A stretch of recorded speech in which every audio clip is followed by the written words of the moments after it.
Right, 20 May 2020, and I'm joined by Mr. Matapo from the Zimbabwe People Power Movement. How are you, sir? I'm fine, thank you. How about you, Mr. Kambakwe? Very well.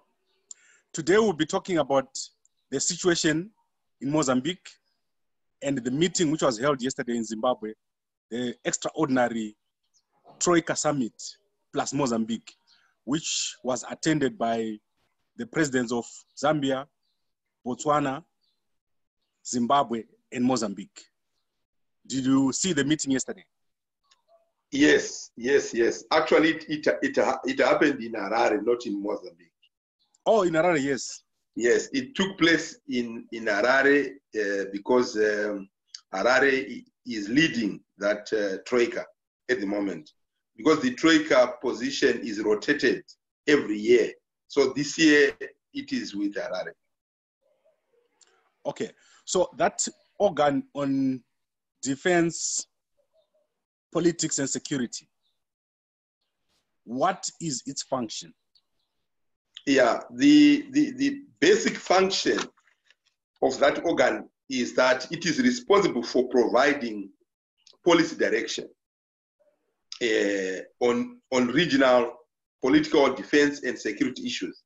So it's basically there to formulate policies on a regional level in terms of security and defense. When there is a challenge, in fact, they should have some standing rules which they say, if something happens like this and that, what do we do? So that organ is the one that does that.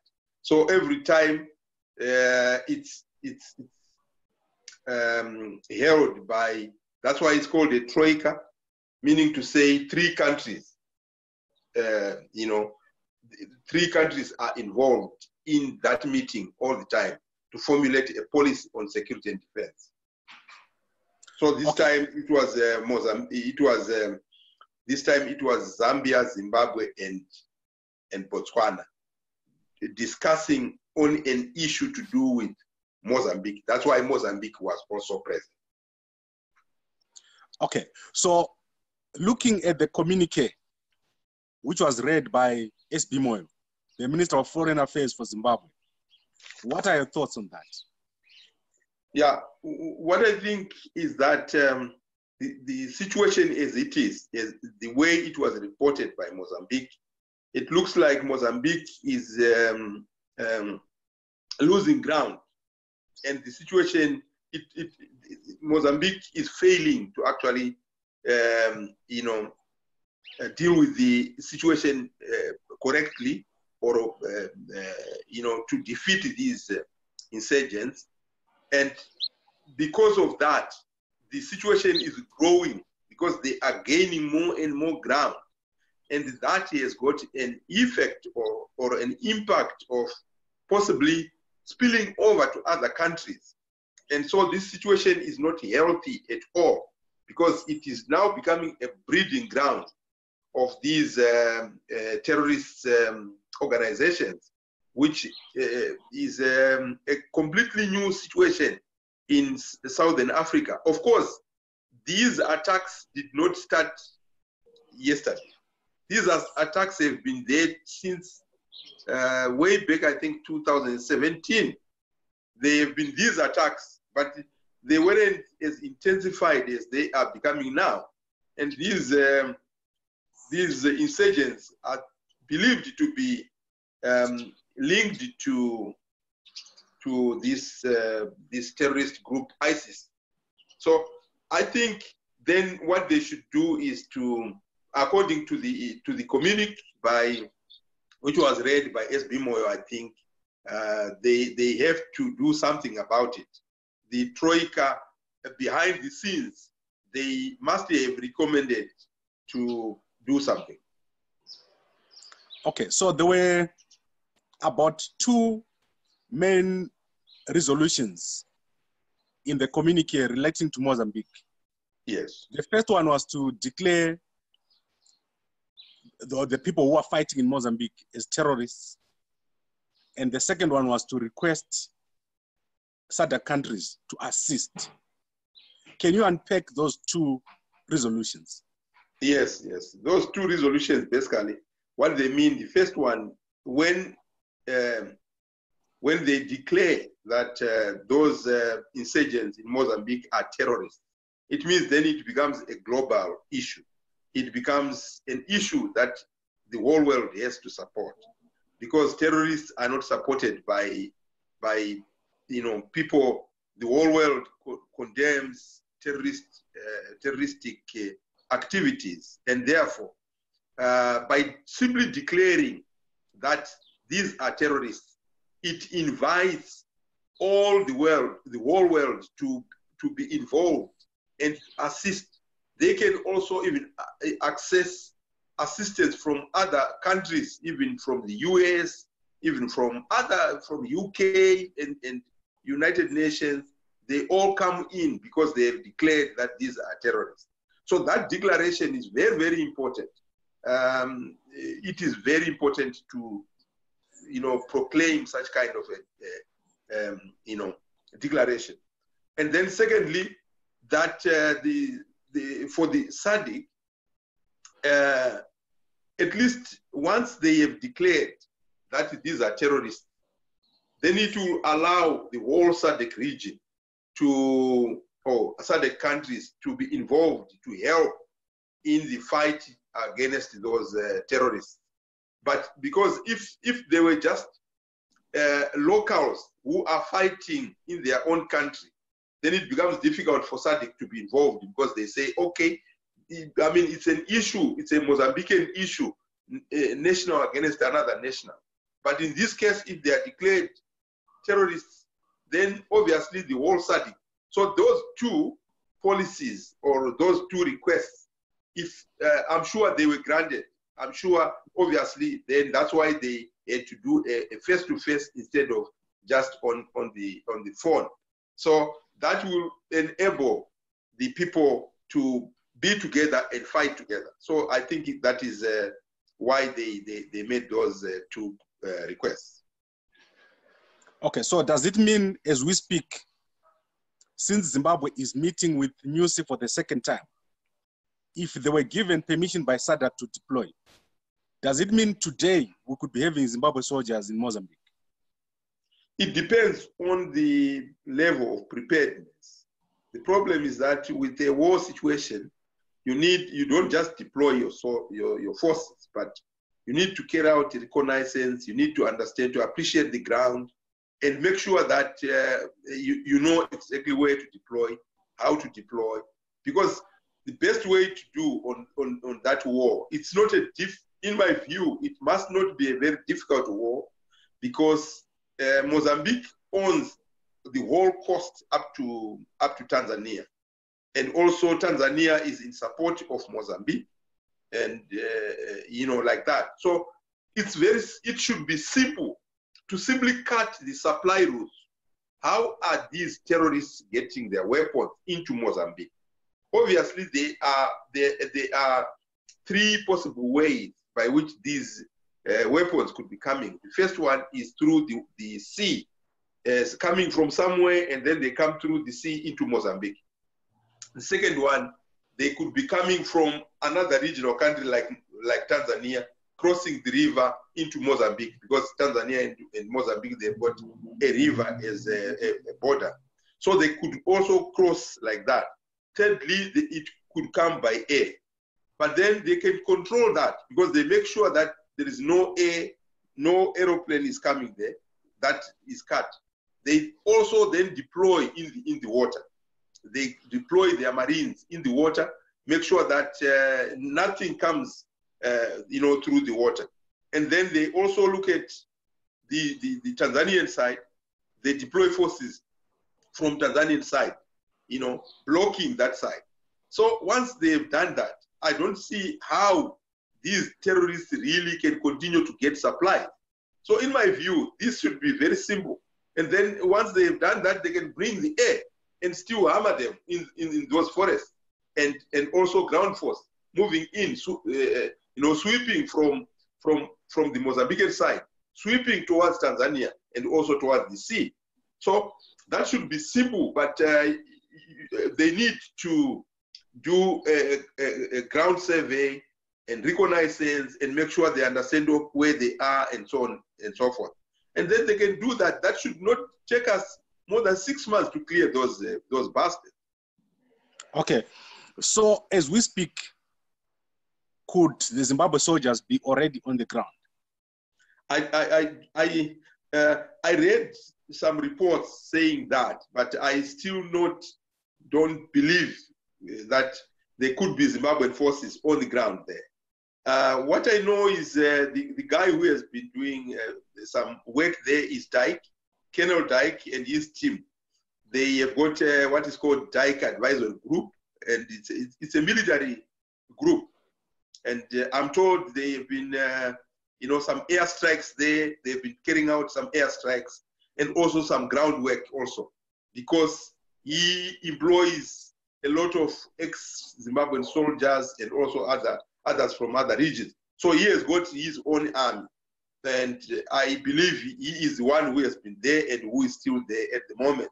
I don't believe that Zimbabwean soldiers could be there, because the law is very clear. If Zimbabwean soldiers are there, then they are doing, that's not constitutional, because constitutionally, the president can deploy them, but within 14 days, he should report to parliament, and parliament has to know.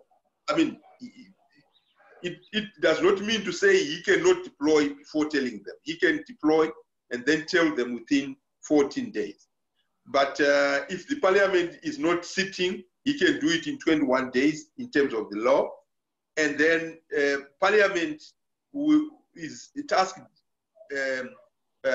to assess the whole situation, the welfare of the soldiers, the reasons for going there, and so on and so forth.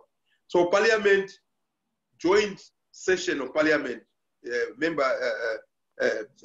members of parliament as well as senators sitting together, they should vote. And 2/3 majority, if 2/3 majority of them vote that they should be withdrawn, then the president has to withdraw them. But he cannot just deploy and keeps quiet. Then that becomes unconstitutional. If that is what is happening, then that's very wrong. He has got to report within 14 days. Okay, which units in Zimbabwe would be sent to a mission like that? Yeah. To start with, we have got several units in Zimbabwe. For example, we have got the infantry.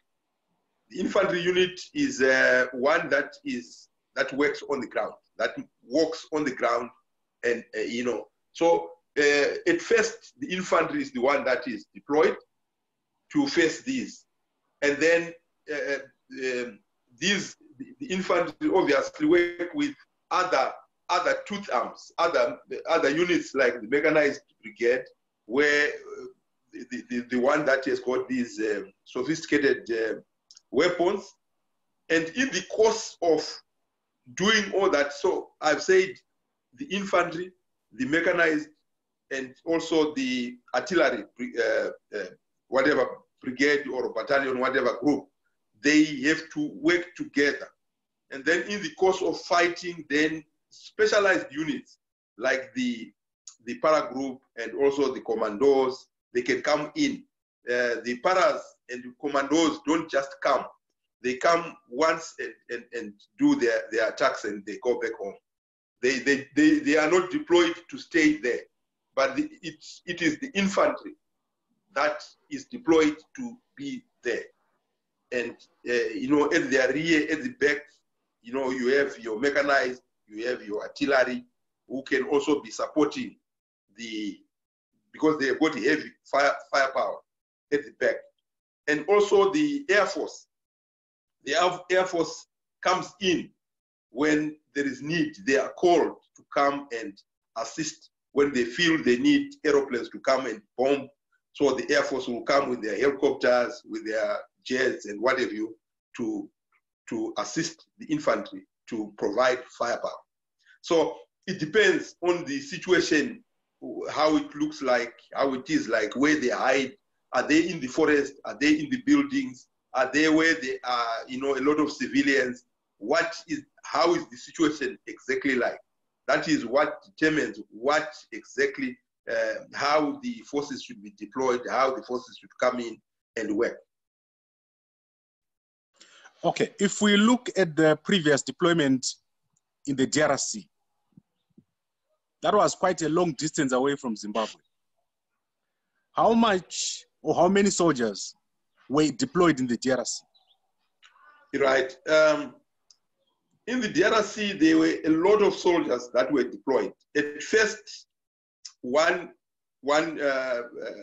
they sent one battalion at first. And then in a short space of time, they had to send more and more battalions to go and fight. Because at first, they had to go and, because you see, those rebels in DRC, they had almost taken over DRC. They were already in Kinshasa. But then the Zimbabwean soldiers were sent, and they went to the rear, to the back of them, and started fighting from the back and cut off all the supply routes where they were getting fresh supplies. So those who were in Kinshasa then ran out of supplies. They were relying on those who were bringing them from the other side. And so they had to block that. And in the process, they got to then understand exactly how it was like. It was not easy. That one in DRC was not an easy war. That is why we lost a lot of soldiers, a lot of equipment, a lot of things happened there, and Zimbabwe ended up having to deploy as many soldiers as it was possible. So that was not an easy war. So as many soldiers were deployed there, as many equipment was lost. We lost a lot of equipment. We lost a lot of men also in that fight. Okay, so as we speak right now, is the Zimbabwe military going to be going in independently, or they have to wait for a command, a central command from SADC? Obviously, they have to.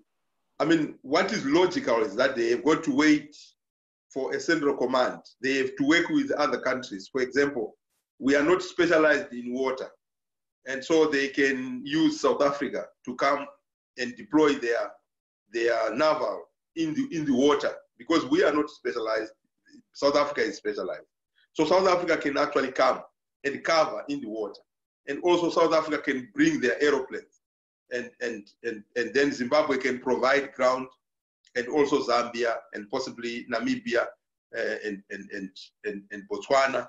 They also have, like Botswana, they've got sophisticated artillery pieces, as well as mechanized equipment. They have highly sophisticated, which are far advanced than what we have. And so they can cover from the rear, because they can deploy even, at the border of Zimbabwe and Mozambique. Botswana can deploy there. And Zimbabwean infantry men can then be on the ground, in front, while Botswana and Namibia could be covering from the rear, firing, artillery pieces, and also firing the mechanized machinery. So that can be the setup. It can be Zimbabwe and Zambia maybe on the ground mainly, South Africa in the water as well as in the air, and Botswana and Namibia covering from the rear using their artillery pieces as well as their mechanized units. So I think it can be like that. And also Tanzania from the other side can provide infantry as well, also on the ground. And once they do that, then that should be 3 months' time they clear those idiots. Okay, so who will be having the command in such a situation? Because there are so many armies involved. Yes, but they have to have one command. Like in this case, if it is Zimbabwe leading on the ground as infantry forces, then Zimbabwe will have to lead. Zimbabwe will have to command. If it is Zambia, then Zambia will have to command. As it is the biggest challenge that Zimbabwe has is that there is no, Zimbabwe is bankrupt, no money. But in this case, because they've requested SADC as a whole, it depends if SADC then provides the resources, provides the money. Because you see, when you deploy soldiers, you don't just deploy them. Remember, they are humans.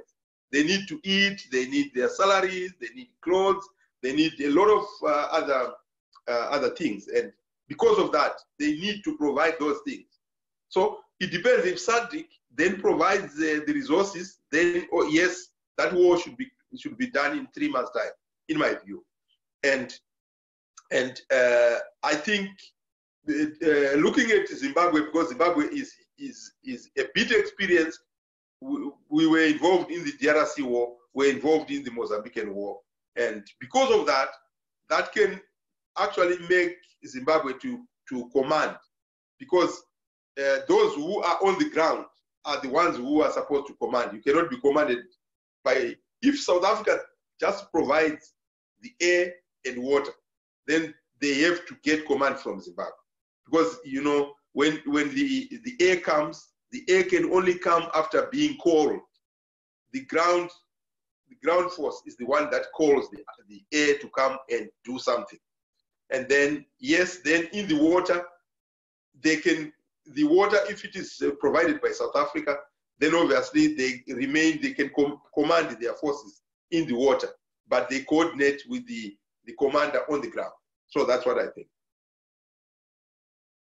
Okay, then in terms of budgets, does SADC have money? Where does money come from? Yeah, if those insurgents are declared to be terrorists, then obviously they will get support from United Nations. SADC will get support from United Nations and other world bodies. So that fund can actually come from the whole world to support that, because then that becomes an international problem. So I think that should not be a problem if they manage to convince the whole world that these are terrorists.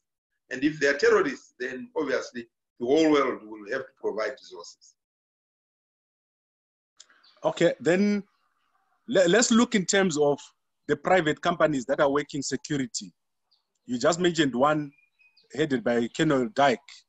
Yeah. Let's say there are a number of private companies working there right now.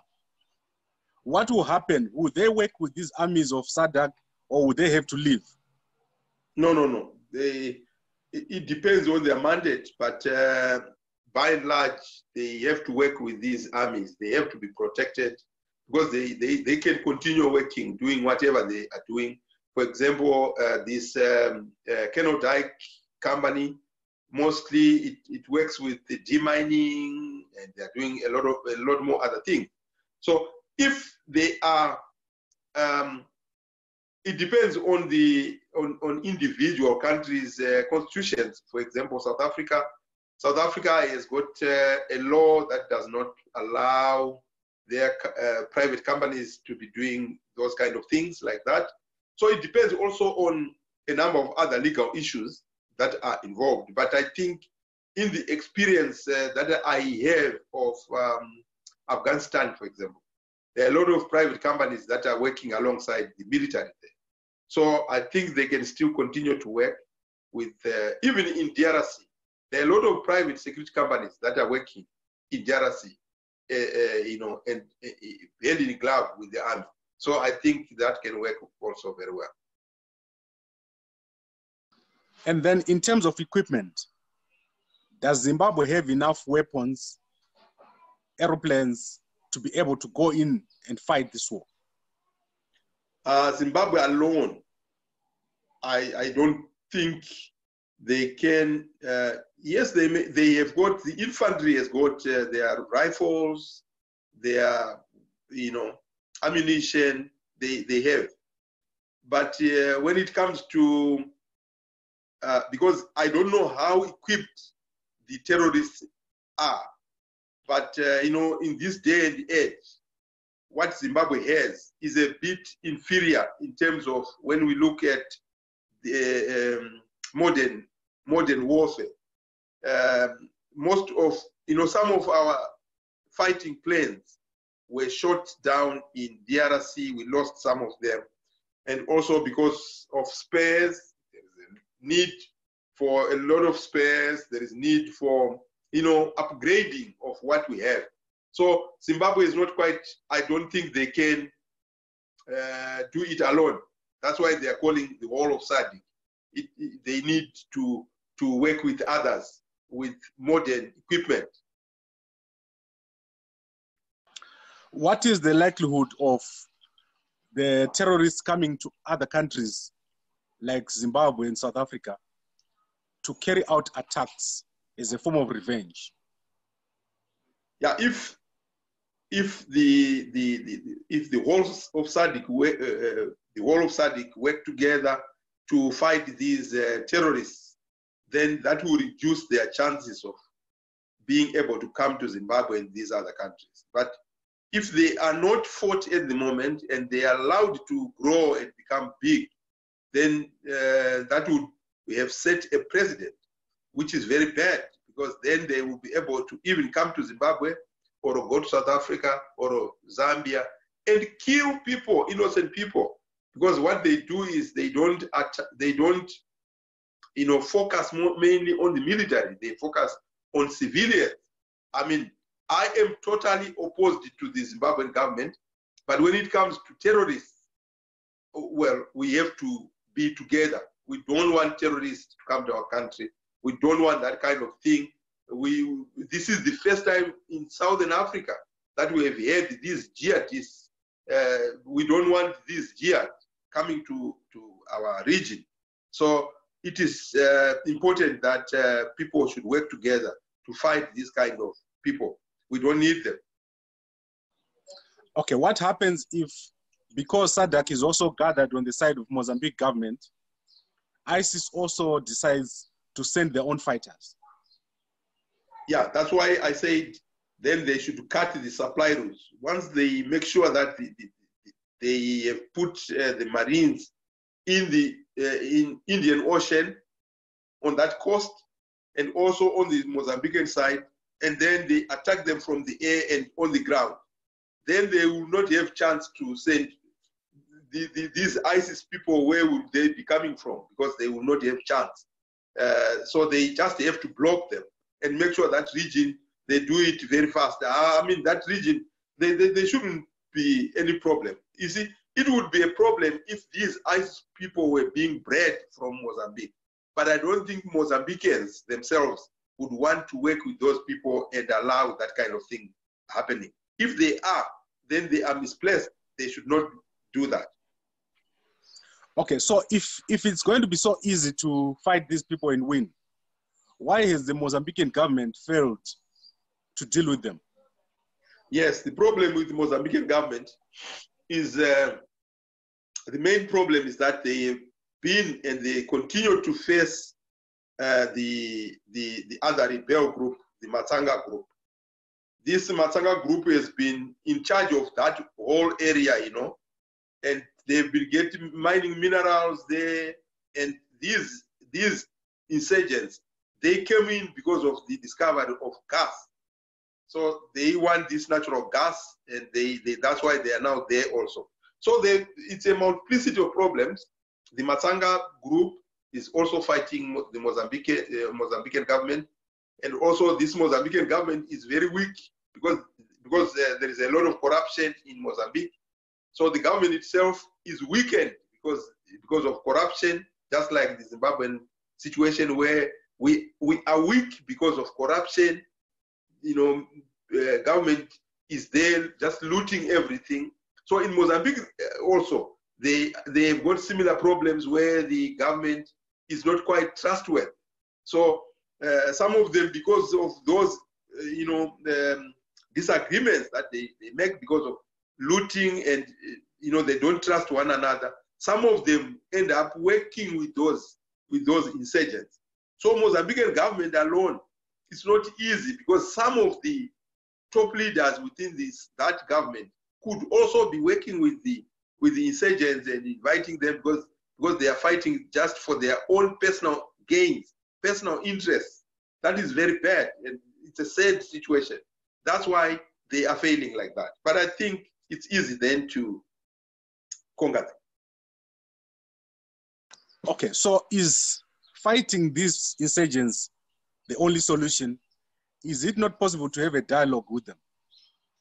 No, I see no reason why there should be a dialogue. I see no reason why there should be a dialogue at all, because dialogue for what? Who are they? Where are they coming from? Are they Mozambicans? And what claim do they have in Mozambique? You know, you don't talk to a person like that. They don't need whatever claim they have to do it in a legal way, but they just have to be removed from there. They have no claim whatsoever. Okay, and then in terms of the Zimbabwe government, after this war, what should they expect? Is there a monetary benefit? What is in it for the Zimbabweans? Yeah, I think the only main benefit that I see is that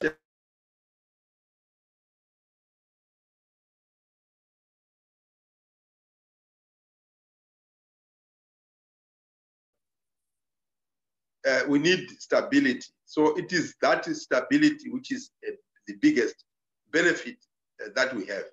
So not really monetary. I wouldn't expect any monetary benefit, because by having this, it means we all benefit that way.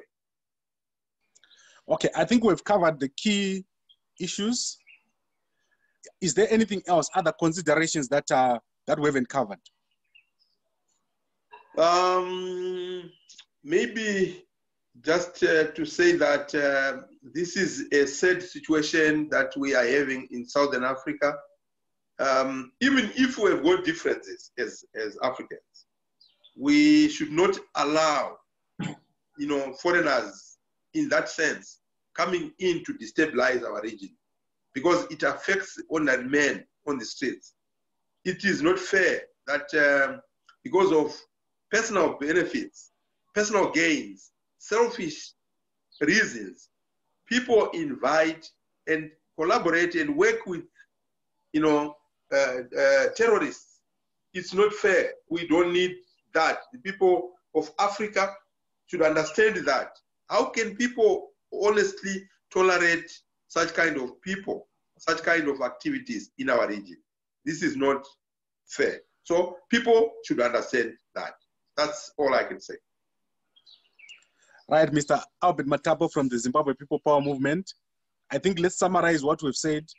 We've said that because of the SADC meeting yesterday, SADC countries can now assist, and there will have to be a multi-pronged approach from the sea, from the land, and from the air.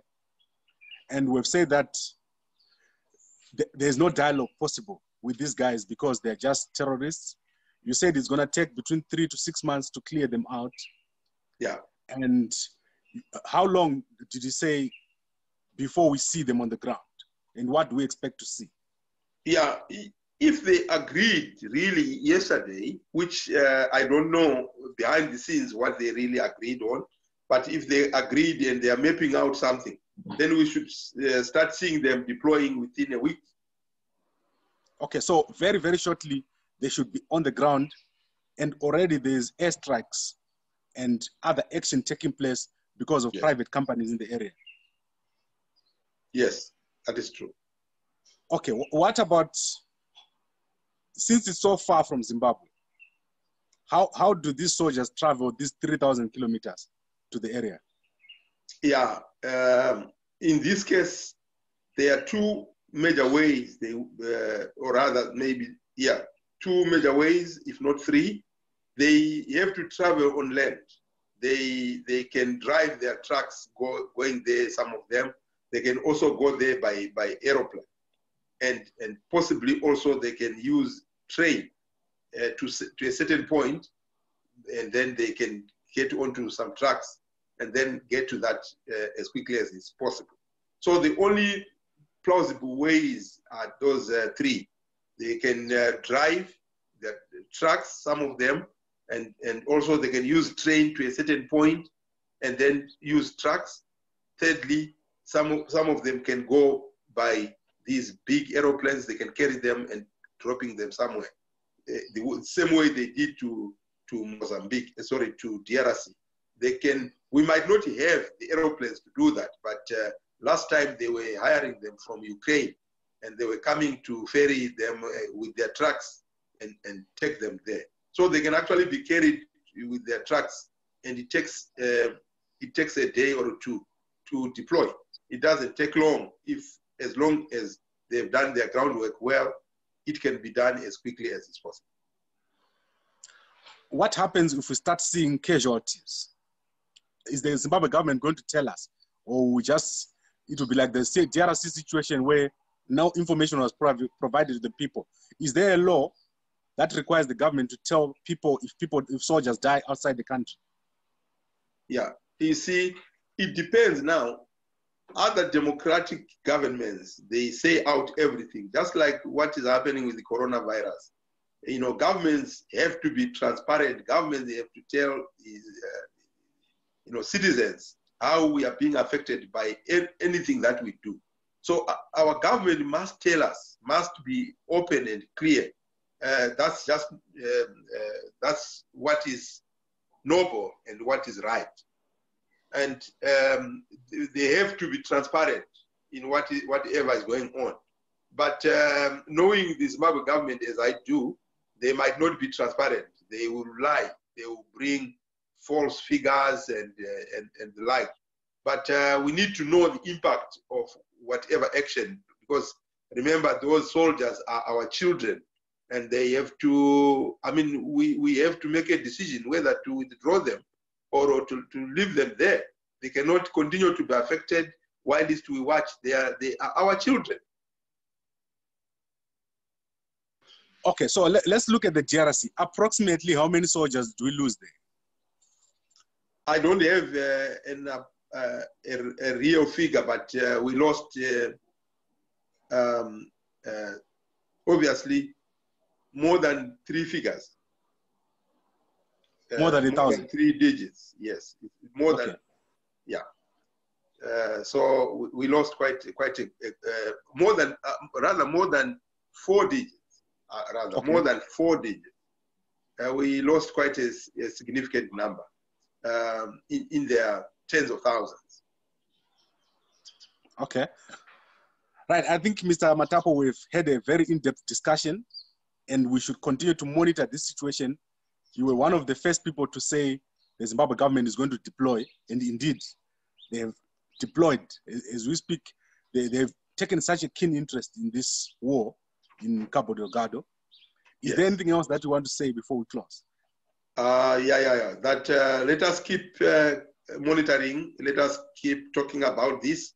It is important that the people of Zimbabwe get to understand what is going on around them, so that they don't just wake up tomorrow and see that their sons and daughters have been killed without them knowing. I know the Zimbabwe government, as I do, they don't say out a lot. They want to hide certain things, and yet, the citizens have the right to know. So thank you very much for bringing this, for having this discussion. Okay, just one last question. What would you have done if you were the president in Zimbabwe now, in this current situation? Obviously, with the request that Mozambique has given, I would obviously then also be involved, because I wouldn't want those insurgents to spill over into Zimbabwe. Not only Zimbabwe, but also even those Mozambicans who are being killed. They don't deserve to die. We have to work together and make sure that our region is clean. If it was a dispute between amongst Mozambicans, then I wouldn't get involved, because they are just Mozambicans. But if there are these foreigners coming to do that, to destabilize one of our regions, then obviously we have to help one another, because those who are being killed are also humans. It touches me when humans are being traumatized, are facing such kind of a situation. So I would help Mozambique. Right, Mr. Albert Matapo from the Zimbabwe People Power Movement, thank you very much for joining me again today, and I'll call you again very soon so that we have a further discussion on different topics. Thank you very much, sir. Thank you very much. Thank you.